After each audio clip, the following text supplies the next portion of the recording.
निर्मला जी, ये over confidence वाली बात मैंने आपसे इसलिए पूछी क्योंकि हमारा देश सबसे बड़ा लोकतंत्र है, 100 करोड़ वोटर्स हैं और ये 100 करोड़ वोटर्स अगले चुनाव में किसे वोट देंगे इसका प्रिडिक्शन करना बहुत ही मुश्किल है। अच्छे अच्छे चुनावी एक्सपर्ट इसमें फेल हो जाते हैं। हाल ही में राज्यों की जब चुनावों की बात करें, राज्यों में भी कई बार बहुत सारे राज्यों में वोटर्स ने बीजेपी को रिजेक्ट किया है। तो ऐसे में अगर प्रधानमंत्री ये कहते हैं कि ये तो मोदी की गारंटी है और वो बड़े कॉन्फिडेंस के साथ ये कहते हैं कि अगली बार भी प्रधानमंत्री वही बनेंगे, तो ये थोड़ा मुश्किल है क्योंकि इतने करोड़ लोग वोटर्स की मर्जी जानने का जो तरीका है वो शायद किसी के पास नहीं है। कोई नहीं जान सकता कि वो क्या करने वाले हैं, और स्पेशली आफ्टर कर्नाटका।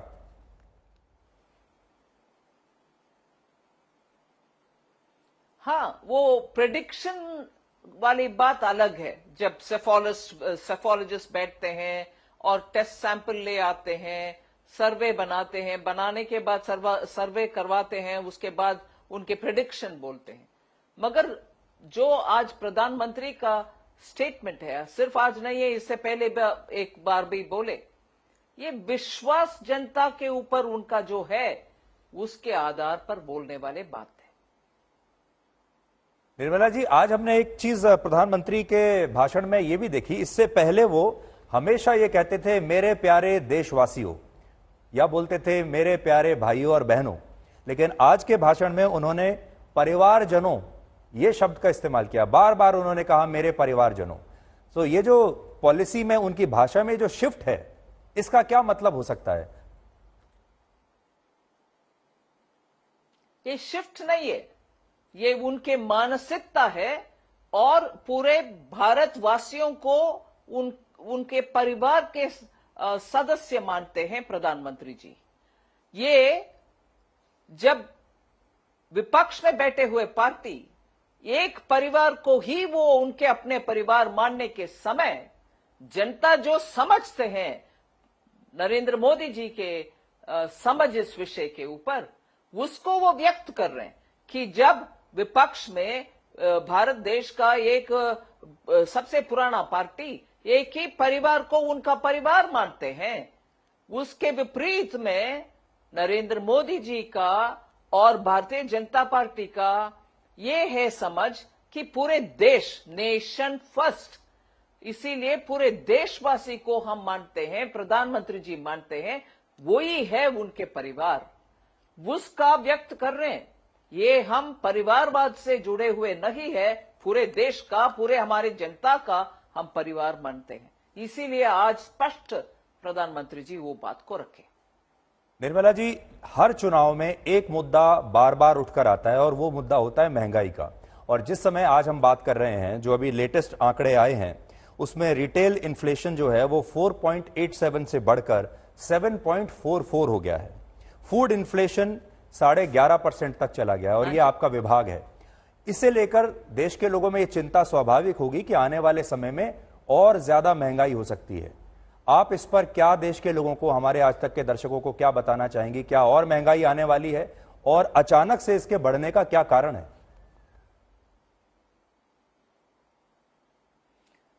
मैं ये अचानक नहीं मानती हूं। इसीलिए जब पार्लियामेंट में 3 दिन पहले जब मेरा वक्तव्य हुई, उस समय भी क्या क्या हम कदम उठा रहे हैं, क्या वो चने दाल का हो सकता है, तुअर का हो सकता है, या टमाटर आलू प्याज के हो सकते हैं, इन सभी विषयों में, क्योंकि जहां ये पैदावार होती है वहां एकदम बारिश के वजह से, जैसे प्याज का विषय में और टमाटर के विषय में, जहां एक आध जगह पर ठीक है, बाकी जगह पर उसके असर पड़ा है, सप्लाई में कटौती हुई। इसीलिए मैं जब लोकसभा में भाषण करते वक्त बोले कि नेपाल से इंपोर्ट करने वाले टमाटर उत्तर प्रदेश, उत्तराखंड, बिहार को सप्लाई किया जाएगा, वो सप्लाई शुरू होने लगा है। ऐसे ही बाकी कोलार से, कर्नाटका और आंध्र प्रदेश से जहां टमाटर का पैदावार होता है, उधर से ले आकर के दिल्ली में कोने कोने तक ट्रकों में, मिनी टेम्पो ट्रैवलर में लगा करके जनता को 60 रुपया 70 रुपीस के प्राइस में टमाटर का सप्लाई पूरे दिल्ली में भी हो रही है। हर राज्य जहां कमी महसूस कर रहे हैं वहां पहुंचवा रहे हैं। ये टमाटर के, प्याज का भी कर रहे हैं। मगर सच ये बात है कि बार बार सप्लाई का जब कटौती होती है और ये पेरिशेबल कमोडिटी, जल्दी सड़ जाने वाले कमोडिटी, इसको स्टोर करके फ्रिज में रख करके होलसेल में ले आना बहुत ही दिक्कत वाली काम होती है। मगर हम कदम उठा रहे हैं। हाँ, नंबर तो बढ़ गए, ये हम नंबर बढ़ेगा ये मान करके उसके लिए काम जो करना है वो करते आ रहे हैं। ये नहीं है कि नंबर आने के बाद अचानक हम नींद से उठ गए हैं। इसका मेजर्स, स्टेप्स, एक ग्रुप ऑफ मिनिस्टर्स है, उसमें निर्णय लेते हैं और उसके तहत काम करते हैं। और मैं आश्वासन दिलाना चाहती हूं, जहां भी ऐसे आइटम्स का कमी हो और कंज्यूमर अफेयर्स मिनिस्ट्री और होम मिनिस्टर सबके साथ बैठ करके हम तय करते हैं तुरंत उसको भरपाई करने के लिए। इसीलिए हमारे लड़ाई इन्फ्लेशन के ऊपर आगे और सख्त रूप में होते रहेगी। जी निर्मला जी, आखिरी सवाल मेरा यह है कि जो टीम मोदी है उसमें फाइनेंस मिनिस्टर की जो भूमिका है वो बहुत अहम होती है। किसी भी देश की टीम होती है, जो सरकार होती है, फाइनेंस मिनिस्टर तो बहुत अहम भूमिका निभाता है। How do you rate your own performance in this term as the finance minister? क्योंकि अभी आपका भी टर्म खत्म हो रहा है, मोदी सरकार जो है उसका भी ये वाला टर्म खत्म हो रहा है, तो आप इस पूरी टीम में अपने आप को एक कंट्रीब्यूटर की तरह मानती हैं या अपने आप को एक वीक लिंक की तरह मानती हैं? नहीं, ये असेसमेंट करने का काम मेरा नहीं है। मैं पूरे 5 साल बहुत ही नजदीक से देखकर आ रही हूं कि कैसे प्रधानमंत्री जी आर्थिक मामलों में हमारे लिए गाइडेंस देते आते हैं। और कोविड के समय और तुरंत उसके बाद और रिकवरी के समय, आज जब पेरिशेबल कमोडिटीज का शॉर्टेज है, इसमें मैं पूरे के पूरे गाइडेंस और उसके कारण काम करती हूं। इसीलिए मेरा परफॉर्मेंस को असेस करने वाले मैं नहीं होना चाहिए, मैं नहीं भी हूं। आखिर में आप ये आश्वासन के साथ, विश्वास के साथ ये कह सकती हैं, जैसे मोदी जी ने तो आज गारंटी दी ही है, कि अगले स्वतंत्रता दिवस पर हम आपके साथ ऐसे ही बात कर रहे होंगे और मोदी सरकार के रिप्रेजेंटेटिव के तौर पर आप फिर से आज तक के साथ ऐसे ही जुड़ेंगी?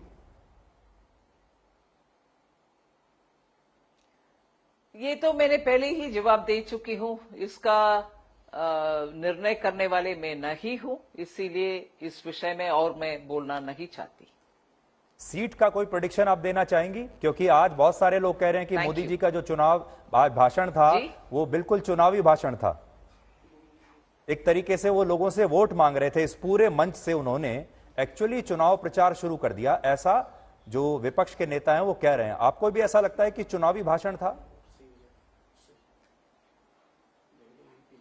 नहीं, विपक्ष का नेता तो टीवी के सामने बैठ करके मोदी जी क्या बोल रहे हैं ये सुनने के लिए आतुरता रखते हैं और सुनते हैं भी, और उसके बाद आराम से घर में चाय वाय पी करके उनका कमेंट दे देते हैं। उधर नहीं आए लाल किले में और जनता के आपस में जा करके उनका साथ बैठ करके तो बात नहीं किए।